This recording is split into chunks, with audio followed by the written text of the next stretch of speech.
श्रापित हवेली का रहस्य। ये बात तेलंगाना जिले के जुक्कल मंडल के एक गांव की है। जब राजपाल छुट्टियों में अपने गांव घूमने गया था, उसके गांव में एक पुरानी खंडहर हवेली है जो कि करीब 65 सालों से वीरान पड़ी है। ये बात उसे उसके गांव के दोस्तों ने बताई थी। जब से उसने ये बात सुनी थी, उसका मन करने लगा कि एक बार उस हवेली को देखे। उसको ऐसी जगहों पर जाना, उनके बारे में जानना बहुत रोमांचक लगता था।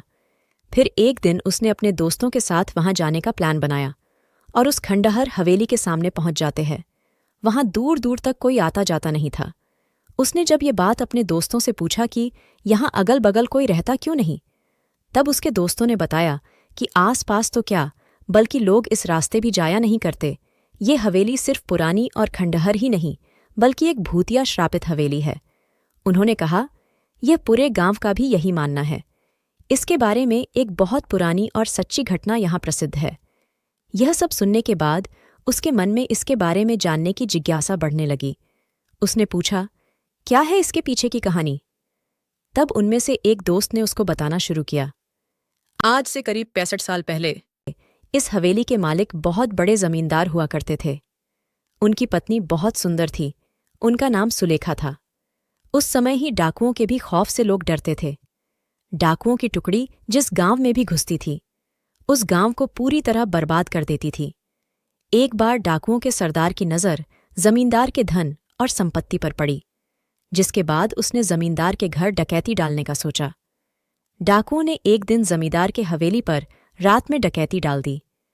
जमींदार ने भी अपनी सुरक्षा के लिए पहले से ही कुछ सिपाही और नौकर रखे हुए थे, जो डाकुओं के हवेली पर आने पर उनसे लड़ पड़े। क्योंकि जमींदार के सिपाही और नौकर बहुत कम और साधारण हथियार के साथ थे, वहीं डाकुओं की संख्या बहुत ज्यादा थी और अच्छे हथियार के साथ लैस थे, जिसकी वजह से जमींदार के सिपाहियों और नौकरों को कुछ ही देर में मार डाला। ये सब देखकर जमींदार ने सोचा, इससे पहले कि डाकू हवेली का दरवाज़ा तोड़कर अंदर घुस जाए, अपनी पत्नी और खजाने को छुपा देना चाहिए। फिर उसने अपने खजाने को हवेली में ही किसी खुफिया जगह पर छुपा दिया और अपनी पत्नी को दूसरे खुफिये कमरे में छुपा दिया और बाहर से कमरा बंद कर दिया। इसके बाद कुछ ही देर में डाकू हवेली का दरवाज़ा तोड़कर अंदर घुस आए, जिसमें जमींदार की मौत डाकुओं के हाथों हो गई। पर जमींदार ने मरते मरते अपने खजाने का पता उन डाकुओं को नहीं बताया। डाकुओं ने खजाने को बहुत खोजा, पर वो नहीं मिला। फिर डाकू हवेली की कीमती सामान को लेकर वहां से चले गए। पर जमींदार की पत्नी, जो एक खुफिये कमरे बंद थी, उसका पता किसी को नहीं था। उसकी पत्नी बहुत चिल्लाई, लोगों को बुलाने की कोशिश की, कमरे के दरवाजे को तोड़ने की कोशिश की, पर वो अंत तक कुछ नहीं कर सकी और भूख प्यास से वो तड़प तड़प कर वहीं मर गई। उसके मरने के बाद उसके लाश के बदबू से लोग हवेली में गए और उस कमरे को तोड़कर उसके लाश को वहां से निकालकर उसका अंतिम संस्कार किया। कहा जाता है कि आज भी वो अपने पति का इंतजार उस कमरे में करती है कि उसका पति कभी तो आएगा और उसे उस कमरे से आज़ाद करेगा।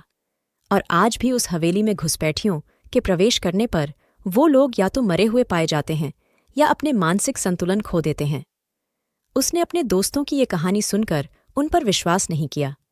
उसने पूछा, क्या यार, तुम लोग भी न कब की बात आज तक लेकर बैठे हो?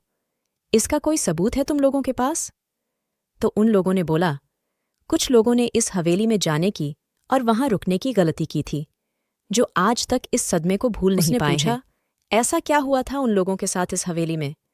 तब दोस्तों ने उसको बताया, एक बार एक अपराधी जेल से भाग जाता है और इस हवेली में आकर छुप जाता है। उसके बाद कोई कुछ नहीं जानता कि उस हवेली में उसके साथ क्या हुआ था। बस दूसरे दिन उस अपराधी की लाश उस हवेली में मिली। उसने बोला, ये हादसा भी हो सकता है। तो उन लोगों ने कहा, एक बार एक चरवाहा उस हवेली में एक रात ठहरा था, जो सुबह तो बाहर आ जाता है पर अपना मानसिक संतुलन खो देता है। तब से वो आज तक पागल पागल है। ये सब बातें सुनकर राज्यपाल की हिम्मत नहीं हुई उस हवेली के अंदर जाने की, इसलिए वह सब लोग वहां से घर चले जाते हैं और दोबारा फिर उसने कभी उस हवेली के बारे में या वहां जाने के बारे में कभी नहीं सोचा।